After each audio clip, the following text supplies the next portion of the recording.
আসসালামু আলাইকুম। Technique easy এডুকেশনের পক্ষ থেকে নবম দশম শ্রেণীর শিক্ষার্থীদের জানাচ্ছি শুভেচ্ছা।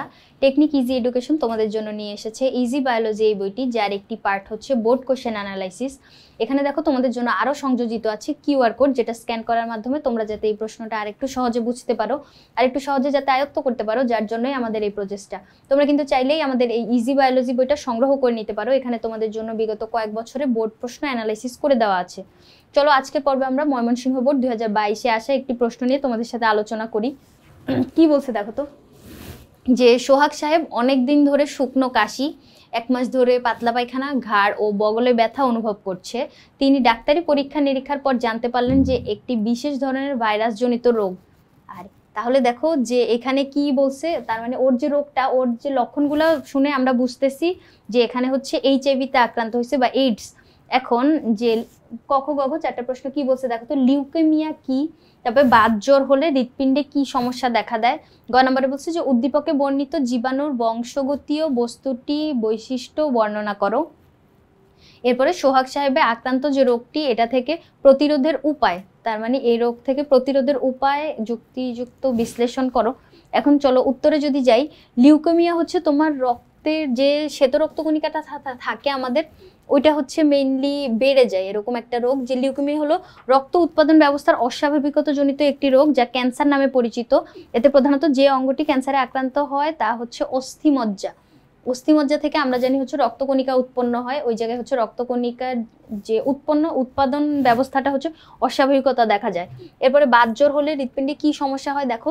বাত জ্বরে আক্রান্ত হলে হৃৎপিণ্ডের রক্ত সঞ্চালন নানাবিধ ব্যাঘাত ঘটে। কি জন্য? এখানে হচ্ছে স্ট্রেপ্টোকক্কাস যে জীবাণুটা, স্ট্রেপ্টোকক্কাস অণুজীবের সংক্রমণে সৃষ্ট রোগ হলো বাত জ্বর। সাধারণত শিশুকালেই বাত জ্বর রোগে আক্রমণ শুরু হয় এবং দেহের অনেক অঙ্গ প্রত্যঙ্গ বিশেষ করে হৃৎপিণ্ড আক্রান্ত হয়। হৃৎপিণ্ড যদি এই রোগে সম্পূর্ণভাবে আক্রান্ত নাও হয়, হৃৎপেশি এবং হৃৎপিণ্ডের কপাটিকা বা বাল্ব, কপাটিকা মানে হচ্ছে তোমার একমুখী দরজা, যেগুলো হৃৎপিণ্ডের ভিতর থাকে, মানে রক্তগুলো হচ্ছে একদিকে শুধু যাইতে পারে কিন্তু উল্টা দিকে কখনো আসতে পারে না।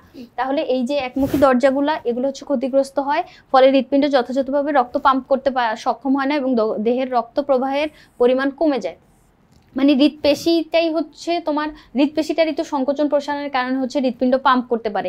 এরপরে ওই কপাটিকাগুলার হচ্ছে খোলা বন্ধ হওয়ার মাধ্যমে হচ্ছে এক প্রকোষ্ঠ থেকে অন্য প্রকোষ্ঠে, মানে অর্থাৎ যে অলিন্দ থেকে নিলয়ে তোমার রক্তগুলা হচ্ছে যাইতে পারে।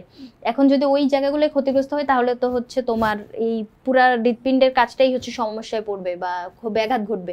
এরপরে উদ্দীপকে বর্ণিত জীবাণুর বংশগতীয় বস্তুটির বৈশিষ্ট্য বর্ণনা করতে বলছে। এখন HIV যে আমরা ওই যে ওর বৈশিষ্ট্য শুনেই বুঝতে পারছিলাম ওর হচ্ছে HIV ভাইরাসের কারণে হওয়া এইডস রোগটা হয়েছে। এখন এই এইডস যে HIV ভিতরে হচ্ছে আমরা RNA-টাকে দেখতে পাই। RNA-টার বৈশিষ্ট্য হচ্ছে তোমাকে এখন বর্ণনা করা লাগবে। কি বলছে দেখো তো। RNA হচ্ছে, এটার ফুল ফর্ম হচ্ছে তোমার রাইবো নিউক্লিক অ্যাসিড। এই জায়গায় দেখো রাইবো নিউক্লিক যে বানানটা না, এই বানানটা কিন্তু একসাথে, কিন্তু আমরা যখন DNA পড়বো, DNA ফুল ফর্ম যদি তুমি বলো তখন হচ্ছে ডিঅক্সি রাইবো নিউক্লিক, তখন আবার আলাদা থাকে, এই জায়গাটা কিন্তু খেয়াল রাখো।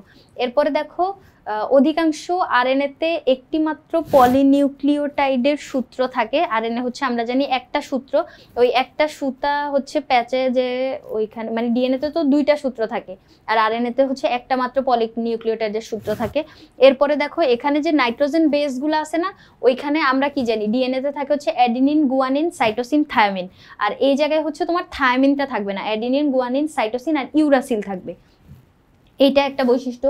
এরপরে দেখো RNA ভাইরাসে ক্রোমোজোমের স্থায়ী উপাদান হিসেবে RNA পাওয়া যায়। RNA হচ্ছে প্রোটিন সংশ্লেষণে গুরুত্বপূর্ণ ভূমিকা পালন করে। তাহলে হচ্ছে আমরা ওর যে মানে বংশগত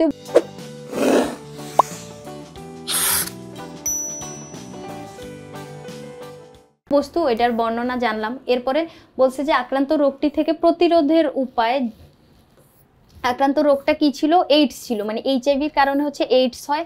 এটা থেকে তুমি প্রতিরোধ করবা কিভাবে দেখো। মাদক গ্রহণ, রক্ত গ্রহণের ক্ষেত্রে সুই, সিরিজ, তবে প্রভৃতি ব্যবহারে সতর্ক থাকতে হবে। মানে একজনের সুচ সিরিজ দিয়ে অন্যজন কখনো হচ্ছে এটা ব্যবহার করতে পারবে না। আবার তুমি যদি কোনো সেলুনে যাও, ওখানে যে একজনের ব্লেড দিয়ে হচ্ছে যাতে পরবর্তী জনকে মানে ওই কাজ না করে, যার জন্য হচ্ছে এটা তোমাকে খেয়াল রাখতে হবে, অর্থাৎ সচেতন থাকতে হবে সবসময়। তারপরে অপরীক্ষিত রক্ত শরীরে গ্রহণ করা যাবে না। কেউ যদি ওই যে রক্তদান করতে যায় না, অথবা কোনো দুর্ঘটনার কারণে যদি তোমার রক্ত গ্রহণ করা প্রয়োজন হয়, মানে তোমার দেহে যদি রক্তের অভাব হয়, তখন রক্ত নিতে গেলে অবশ্যই হচ্ছে ওইটা পরীক্ষা করে নিতে হবে যে ওই রক্তটাতে কোনো জীবাণু আছে নাকি, তারপরে হচ্ছে তোমাকে ওইটা গ্রহণ করতে হবে। এরপরে অপারেশনের সময় যে কোনো যন্ত্রপাতি, তারপর ডেন্টিস্টরা যে জিনিসপাতি ব্যবহার করে, ওগুলো কিন্তু একটা দিয়ে হচ্ছে অনেকজনকে ব্যবহার করে, কিন্তু এটা তোমাকে খেয়াল রাখতে হবে যে ওইটার ক্ষেত্রে তোমার ওইটাকে মানে জীবাণুমুক্ত করে নেওয়া হয়েছে নাকি। এরপরে দেখো কি বলছে, অনিরাপদ দৈহিক সম্পর্ক স্থাপন থেকে বিরত থাকতে হবে। এইডস আক্রান্ত মহিলা সন্তানেরও এইডস হতে পারে, তার জন্য হচ্ছে এইডস আক্রান্ত মহিলাদের সন্তান গ্রহণ থেকে বিরত থাকতে হবে। এই যে পদক্ষেপগুলো, এগুলো গ্রহণ করলে হচ্ছে আমরা এইডস প্রতিরোধ করতে পারবো। এইডস কিন্তু প্রতিরোধ করতে পারলেও তুমি হচ্ছে এটা যদি একবার আক্রান্ত হয়, এটা কিন্তু মানে প্রতিকার হয় না। মানে এইডস যদি আক্রান্ত হয় তাহলে তোমার মৃত্যু অনিবার্য। কি জন্য? এটার কোনো ঔষধ আজ পর্যন্ত আবিষ্কার হয় নাই। এবং এইডস আক্রান্ত হইলে তোমার যে ইমিউনিটি সিস্টেমটা, অর্থাৎ রোগ প্রতিরোধ ক্ষমতার যেটা, অর্থাৎ শ্বেত রক্তকণিকা আমাদের যেই অ্যান্টিবডি তৈরি করে রোগ প্রতিরোধ ক্ষমতাটা যে বৃদ্ধি করে অথবা যে জীবাণু ধ্বংস করে, ওই শ্বেত রক্তকণিকার কাজটা হচ্ছে বাধাগ্রস্ত হয়। যার জন্য তোমার যে মানে দেহে যদি অন্য কোনো জীবাণু প্রবেশ করে, মানে কোনো একটা রোগ যদি তোমার দেহে আসে, ওইটা হচ্ছে ওইখানে বাসা বেঁধে থেকে যাবে, মানে ওইটা থেকে তুমি আর মানে রিকভার করতে পারবা না। এখন একটা রোগ যদি তোমার দেহে হয়, এটা থেকে আরো 100টা রোগ ওইখানের সাথে যুক্ত হবে, কারণ আমরা জানি একটা রোগ থেকে অন্য অন্য রোগের যে সূচনাগুলো ঘটতে থাকে। এখন এইডস যেহেতু, অর্থাৎ এইচআইভি ভাইরাসটা যেহেতু তোমার এই যে শ্বেত রক্তকণিকার কাজটাকে বন্ধ করে দিচ্ছে, যার কারণে তোমার অন্য রোগগুলাও তোমার দেহে বাসা বাঁধতেছে। ওই এইচআইভি ভাইরাসের কারণে এইভাবে অন্য রোগগুলাও তোমার ওই মানে তোমার ক্ষতি সাধন করতেছে, যার কারণে হচ্ছে মৃত্যু পর্যন্ত নিয়ে যায়, মানে ব্যাপারটা অনেক বেশি ক্ষতিকর পর্যায় পর্যন্ত চলে যায়। আর তাহলে তুমি হচ্ছে প্রতিরোধ বলতে গেলে এই যে এই স্টেপগুলো আমরা গ্রহণ করতে পারি, সচেতনতা বৃদ্ধি করতে পারি। মানে একটু সচেতন থাকলে হয়তো আমরা এই রোগটা থেকে মানে নিজেদেরকে রক্ষা করে চলতে পারবো। তাহলে এই যে কথাটা এখানে হচ্ছে উদ্দীপকে আমাদের কি বলছিল, যে সোহাগ সাহেবের আক্রান্ত রোগটি থেকে প্রতিরোধের উপায়, তাহলে প্রতিরোধের উপায়গুলো আমরা বুঝতে পারলাম। এভাবে পয়েন্ট আকারে যদি তুমি ওই উত্তরগুলা এভাবে যদি রিপ্রেজেন্ট করতে পারো, আই হোপ একটা স্ট্যান্ডার্ড মার্ক সিকিউতে তোমরা সিকিউর করতে পারবা। প্রিভিয়াস বোর্ড প্রশ্নগুলো অ্যানালাইসিস করার মাধ্যমে তুমি তোমার যে কোনো পরীক্ষায় উদ্দীপকটা ধরতে পারা, উদ্দীপকের প্রশ্নটাতে কি চাইছে, আলটিমেট ওই প্রশ্নের এক্সাক্ট উত্তরটা সঠিকভাবে রিপ্রেজেন্ট করতে পারার জন্য এই প্র্যাকটিসটা অবশ্যই দরকারি। যার জন্যই আমাদের ইজি বায়োলজি বইটাতে তোমাদের জন্য এই সংযোজনটা করা হয়েছে। তোমরা চাইলে আমাদের এই ইজি বায়োলজি বইটা সংগ্রহ করে নিতে পারো। আজকের পর্বে এই পর্যন্তই। পরবর্তী পর্বে আমরা অন্য কোনো বোর্ড প্রশ্ন অ্যানালাইসিস নিয়ে তোমাদের সামনে হাজির হব। ধন্যবাদ সবাইকে।